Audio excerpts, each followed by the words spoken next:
Hi Arun. అరే వా, ఏం గేమ్ ఆడావు జగన్మోహన్ రెడ్డి, ఏం గేమ్ ఆడావు అసలు.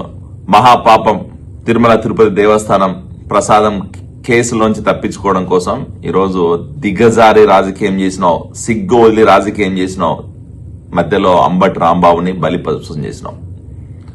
రాజకీయ క్రీడలో ఈరోజు మహాపాపం బారి నుంచి ఆ దేవదేవుడైనా కూడా నిన్ను క్షమిస్తాడేమో గాని తెలుగుదేశం పార్టీ కార్యకర్తలు, చీము రక్తం ఉన్న తెలుగుదేశం పార్టీ కార్యకర్తలు ఎవ్వరు కూడా నిన్ను వదలరు, నీ పార్టీ నాయకులను వదలరు, నీ పార్టీ చేసిన నీ తప్పును వదలరు. బరాబర్ రాబోయే రోజుల్లో నీకు దీనికి రెండింతలు ఉంటుంది, రాసి పెట్టుకో. ఈరోజు కేవలం నీ రాజకీయ కుట్ర కోసం, నీ రాజకీయ లాభం కోసం నువ్వు చేసిన మహాపాపం బయటకు వచ్చి ఈరోజు ప్రజల్లో వ్యతిరేకత వస్తుంది, బ్యానర్లు ఎక్కడికక్కడ కడుతుంటే దాన్ని చూసి ఓర్చుకోలేక బ్యానర్ రాజకీయానికి తెరలేపి దాని నుంచి డైవర్ట్ చేయడం కోసం ఈరోజు చంద్రబాబు నాయుడు గారిని అంబటి రాంబాబు లాంటి ఈ ఆంబోతుని పెట్టి తిట్టిస్తావు.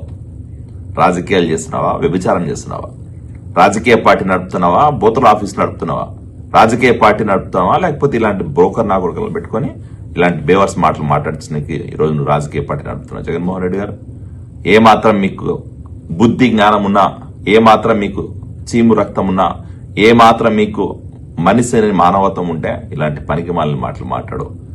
ఒక సవ్య సమాజంలో రాజకీయ పార్టీ నాయకుడిగా చలామణి అవుతున్నప్పుడు మనకంటూ కొంచెం కామన్ సెన్స్ ఉండాల. ఆ కామన్ సెన్స్ వదిలేసేసి, ఆ సిగ్గు వదిలేసేసి, ఆ సంస్కారం వదిలేసేసి రాజకీయ నాయకుడికి ఉండాల్సిన లక్షణాలు ఏ క్వశ్చన లేకుండా ఈరోజు రాజకీయం చేస్తున్నాం. పార్టీ ఏదైనా ఉందంటే అది ఒక వైఎస్ఆర్సీపీ పార్టీనే. మీరు చేసే ఈ పనికి మాలిన రాజకీయాలు, మీరు మాట్లాడుతున్న ఈ మాటలు ప్రజలందరూ గమనిస్తున్నారు.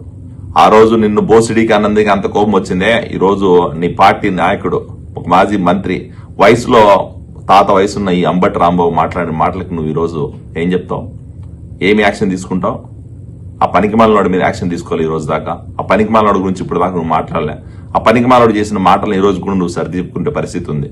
కేవలం డైవర్ట్ పాలిటిక్స్ కోసం, నీ మహాపాపం నుంచి బయటపడడం కోసం, నువ్వు చేసిన అవినీతి పనుల నుంచి బయటపడడం కోసం, ప్రజల్ని డైవర్ట్ చేయడం కోసం ఇలాంటి పనికిమాలిన రాజకీయాలు చేస్తున్నావు, ఇలాంటి పనికిమాలిన మాటలు మాట్లాడిస్తున్నావు. ఖచ్చితంగా రాబోయే రోజుల్లో దీనికి 100కు 100% తిరిగి ఇస్తాం. అంబటి రాంబాబు గుర్తుపెట్టుకో, నువ్వు బయటికి వస్తే నీకు చెప్పు దెబ్బలు మాత్రం తప్పవు. నువ్వు బయట తిరగాలంటే మర్యాదగా సారి చెప్పు, లేకపోతే రాబోయే రోజుల్లో నీ రాజకీయ